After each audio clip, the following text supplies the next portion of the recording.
விழுப்புரம் மாவட்டம் மரக்காணம் அடுத்த அழகன்குப்பம் பகுதியில் துறைமுகம் அமைக்கும் பணி கிடப்பில் போடப்பட்டதை கண்டித்து மீனவர்கள் திடீர் மறியல் போராட்டத்தில் ஈடுபட்டிருக்கிறார்கள்.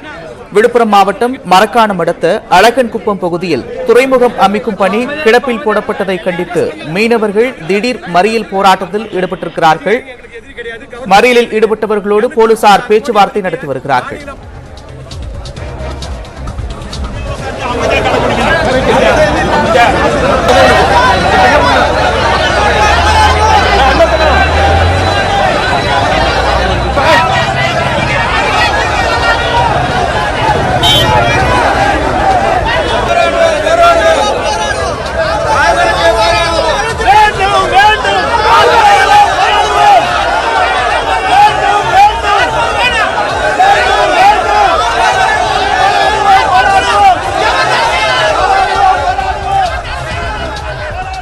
விழுப்புரம் மாவட்டம் மரக்காணம் அடுத்த அழகன்குப்பம் பகுதியில் துறைமுகம் அமைக்கும் பணி கிடப்பில் போட்டப்பட்டதை கண்டித்து மீனவர்கள் திடீர் மறியல் போராட்டத்தில் ஈடுபட்டிருக்கிறார்கள்.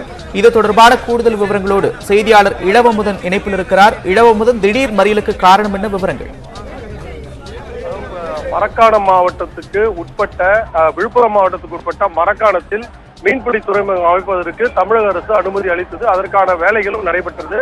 கிட்டத்தட்ட 40 ஆண்டுகளாக மீனவர்களின் இந்த கோரிக்கை நிறைவேறும் நிலையில் தேசிய பசுமை தீர்ப்பாயம் இந்த துறைமுகத்தை கட்டுவதற்கு எதிர்ப்பு தெரிவித்தது. காரணம் என்னவென்றால், இங்குள்ள இயற்கை ஆர்வல அமைப்புகள் சார்பில் மரக்காணம் பகுதியில் ஆமைகள் வருகின்றன, கழுவெளி என்ற பறவைகள் சரணாலயம் உள்ளது. அதனால் துறைமுகம் அமைத்தால் இதெல்லாம் இயற்கை அளவில் பாதிக்கப்படும் என்ற குற்றச்சாட்டை அவர்கள் வைத்தார்கள். இதன் அடிப்படையில் தேசிய பசுமை தீர்ப்பாயம் தற்காலிகமாக தடை வைத்திருக்குது. இந்த தடையை எதிர்த்துதான் விழுப்புரம் மற்றும் காஞ்சிபுரம் மாவட்டத்தை சேர்ந்த 35 மீனவ பஞ்சாயத்தார் இன்று ஒன்று கூடி ஆலோசனை கூட்டத்தில் ஈடுபட்டனர். கூனிமோடு கிராமத்தில் இந்த கூட்டம் நடைபெற்றது. கூட்டத்தின் முடிவில் தமிழக அரசுக்கு அறிவிக்கும் வகையில் நாம் ஒரு போராட்டத்தை நடத்த வேண்டும், அது அமைதியான முறையில் நடத்த வேண்டும் என்று கூறி அவர்கள் திடீரென கிழக்கு கடற்கரை சாலையில் தற்பொழுது மறியலில் ஈடுபட்டிருக்கிறார்கள். கூனிமோடு சந்திப்பில் இந்த போராட்டம் தற்போது நடைபெற்றுக் கொண்டிருக்கிறது. இங்கு ஏற்கனவே இந்த போராட்டத்தை அவர்கள் அறிவிப்பார் என்று தெரிந்து போலீசார் ஏற்கனவே குவிக்கப்பட்டிருக்கிறார்கள். அவர்களும் இந்த போராட்டத்தை கைவிடுமாறு பேச்சுவார்த்தை நடத்தி கொண்டிருக்கிறார்கள். இருப்பினும் அரை மணி நேரமாக இந்த போராட்டம் நீடிக்கும் நிலையில் வாகனங்கள் அங்கங்கே நிற்கின்றன. போராட்டம் எந்த அளவில் நீடிக்கும், போலீசார் என்ன நடவடிக்கை எடுப்பார்கள் என்பது பொறுத்திருந்தான் பார்க்க வேண்டும். நன்றி இளவமுதன் விவரங்களுக்கு.